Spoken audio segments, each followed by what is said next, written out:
ओम शांति। आज की मुरली का सार। मीठे बच्चे, कदम कदम पर जो होता है वह कल्याणकारी है। इस ड्रामा में सबसे अधिक कल्याण उनका होता है जो बाप की याद में रहते हैं। प्रश्न है, ड्रामा की किस नूंद को जानने वाले बच्चे अपार खुशी में रह सकते हैं? उत्तर है, जो जानते हैं कि ड्रामा अनुसार अब इस पुरानी दुनिया का विनाश होगा, नेचुरल कैलेमिटीज भी होगी, लेकिन हमारी राजधानी तो स्थापन होनी ही है। इसमें कोई कुछ कर नहीं सकता। भल अवस्थाएं नीचे ऊपर होती रहेंगी, कभी बहुत उमंग, कभी ठंडे ठार हो जाएंगे। इसमें मूंझना नहीं है। सभी आत्माओं का बाप भगवान हमको पढ़ा रहे हैं। इस खुशी में रहना है। सुनते हैं मुख्य पॉइंट्स। पहली पॉइंट, तुम जानते हो कदम कदम पर जो होता है वह कल्याणकारी ही है। एक एक दिन जास्ती कल्याणकारी उनका है जो बाप को अच्छी रीति याद कर अपना भी कल्याण करते रहते हैं। यह है ही कल्याणकारी पुरुषोत्तम बनने का युग। ड्रामा बड़ा धीरे धीरे चलता है। बाप कहते हैं, विचार सागर मंथन कर युक्तियां निकालो कि कैसे जगाएं। जागेंगे भी ड्रामा अनुसार। बाप की याद से सब घोटाले निकल जाते हैं। बाबा हमारा बाप भी है, हमको पढ़ाते भी हैं, फिर हमको साथ भी ले जाएंगे। दूसरी पॉइंट, भारत कितना ऊंच था, विकार का नाम भी नहीं था। वह था वाइसलेस भारत, अभी है विशेष भारत। आज से 5000 वर्ष पहले हमने इनको शिवालय बनाया था। मैंने ही शिवालय स्थापन किया था। कैसे, सो भी तुम अभी समझ रहे हो। बाप की कितनी महिमा है तुम जानते हो। अभी सच्चा सच्चा भागवत चल रहा है। द्वापर में जब भक्ति मार्ग शुरू होता है तो पहले पहले तुम भी हीरों का लिंग बनाकर पूजा करते हो। अभी तुमको स्मृति आई है, हम जब पुजारी बने थे तब मंदिर बनाए थे, हीरे माणिक का बनाते थे। वह चित्र तो अभी मिल न सके। तीसरे पॉइंट, कोई कितना भी माथा मारे, तुम्हारी राजधानी तो स्थापन होनी ही है। कोई की भी ताकत नहीं जो इसमें कुछ कर सके। बाकी अवस्थाएं तो नीचे ऊपर होंगी ही। यह है बहुत बड़ी कमाई। कभी तुम बहुत खुशी में अच्छे ख्यालात में रहेंगे, कभी ठंडे पड़ जाएंगे। यात्रा में भी नीचे ऊपर होते हैं। इसमें भी ऐसे होता है। कभी तो सुबह को उठ बाप को याद करने से बहुत खुशी होती है। ओहो, बाबा हमको पढ़ा रहे हैं, वंडर है। चौथी पॉइंट, सभी आत्माओं का बाप भगवान हमको पढ़ा रहे हैं। उन्होंने फिर श्री कृष्ण को भगवान समझ लिया है। सारी दुनिया में गीता का मान बहुत है क्योंकि भगवानुवाच है ना, परंतु यह किसको पता नहीं है कि भगवान किसको कहा जाता है। भल कितनी भी पोजीशन वाले बड़े बड़े विद्वान पंडित आदि हैं, कहते भी हैं गॉड फादर को याद करते हैं, परंतु वह कब आया, क्या आकर किया, यह सब भूल गए हैं। बाप सब बातें समझाते रहते हैं। ड्रामा में यह सब नूंद है। यह रावण राज्य फिर भी होगा और हमको आना पड़ेगा। पांचवें पॉइंट, गीता का ज्ञान जो बाप ने सुनाया था वह फिर प्राय लोप हो गया।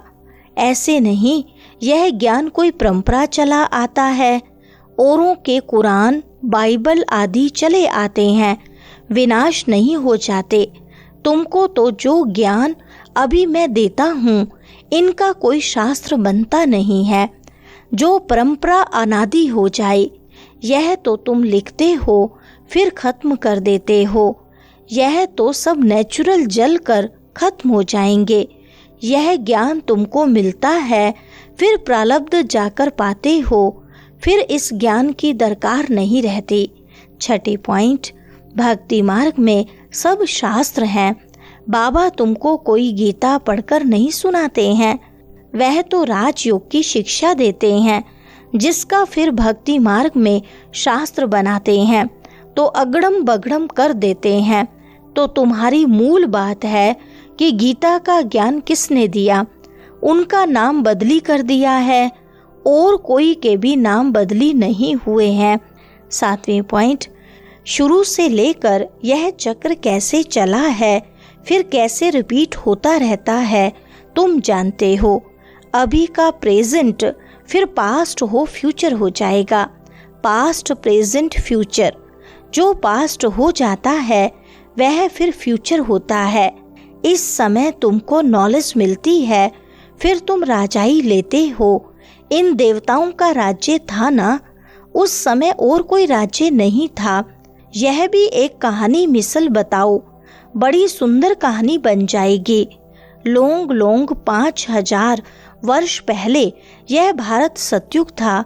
कोई धर्म नहीं था, सिर्फ देवी देवताओं का ही राज्य था। 8वीं पॉइंट, बाप ने ऑर्डिनेंस निकाला है, जो काम पर जीत पाएंगे वही जगत जीत बनेंगे। पीछे आधा कल्प बाद फिर वाम मार्ग में गिरते हैं। उन्हों के भी चित्र हैं, शक्ल देवताओं की बनी हुई है। राम राज्य और रावण राज्य आधा आधा है। उनकी कहानी बैठ बनानी चाहिए। फिर क्या हुआ, फिर क्या हुआ, यही सत्यनारायण की कहानी है। सत्य तो एक ही बाप है, जो इस समय आकर सारे आदि मध्य अंत का तुमको नॉलेज दे रहे हैं, जो और कोई दे न सके। 9वीं पॉइंट, बाप आकर तुम बच्चों को फिर पढ़ाएंगे, यहाँ दूसरा कोई आ न सके। बाप कहते हैं मैं बच्चों को ही पढ़ाता हूँ, कोई नए को यहाँ बिठा नहीं सकते। इंद्रप्रस्थ की कहानी भी है ना, नीलम परी पुखराज परी नाम है ना। तुम्हारे में भी कोई हीरे जैसा रतन है। देखो रमेश ने ऐसी बात निकाली, प्रदर्शनी की, जो सारा विचार सागर मंथन हुआ तो हीरे जैसा काम किया ना। कोई पुखराज है, कोई क्या है, कोई तो बिल्कुल कुछ नहीं जानते। 10वीं पॉइंट, यह बाबा तो अभी ही समझते रहते हैं कि हम जाकर बच्चा बनेंगे। बचपन की वह बातें अभी ही सामने आ रही हैं, चलन ही बदल जाती है। ऐसे ही वहाँ भी जब बूढ़े होंगे तो समझेंगे अब यह वानप्रस्थ शरीर छोड़ हम किशोर अवस्था में चले जाएंगे। बचपन है सतो प्रधान अवस्था। लक्ष्मी नारायण तो युवा हैं, युवा अवस्था को रजो, वृद्ध को तमो कहते हैं। इसलिए श्री कृष्ण पर लव जास्ती रहता है। हैं तो लक्ष्मी नारायण भी वही, परंतु मनुष्य यह बातें नहीं जानते हैं। श्री कृष्ण को द्वापर में, लक्ष्मी नारायण को सतयुग में ले गए हैं। 11वीं पॉइंट, बाप कहते हैं कुमारियों को तो बहुत खड़ा होना चाहिए। कुंवारी कन्या, अधर कुमारी, दिलवाड़ा आदि जो भी मंदिर हैं, यह तुम्हारे ही एक्यूरेट यादगार हैं। वह जड़, यह चैतन्य, तुम यहाँ चैतन्य में बैठे हो, भारत को स्वर्ग बना रहे हो। यह बातें भी कोई पूरी रीति समझते नहीं है, तब तो वह खुशी का पारा नहीं चढ़ता। गोप गोपियाँ तो तुम हो, सतयुग में थोड़ी होंगे, वहाँ तो होंगे प्रिंस प्रिंसेस। गोप गोपियों का गोपी वल्लभ है ना। प्रजापिता ब्रह्मा है, सबका बाप, और फिर सब आत्माओं का बाप है निराकार शिव। बाप कहते हैं अभी तक जो कुछ पढ़ा है उसे बुद्धि से भूल जाओ, मैं जो सुनाता हूँ वह पढ़ो। वरदान है सेवा द्वारा योग युक्त स्थिति का अनुभव करने वाले रूहानी सेवाधारी भव। विस्तार है ब्राह्मण जीवन सेवा का जीवन है। माया से जिंदा रखने का श्रेष्ठ साधन सेवा है।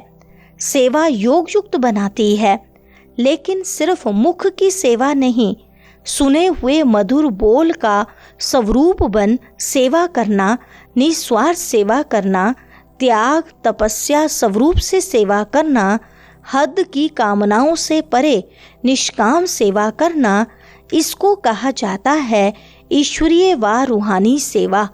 मुख के साथ मन द्वारा सेवा करना अर्थात मन मनाभव स्थिति में स्थित होना।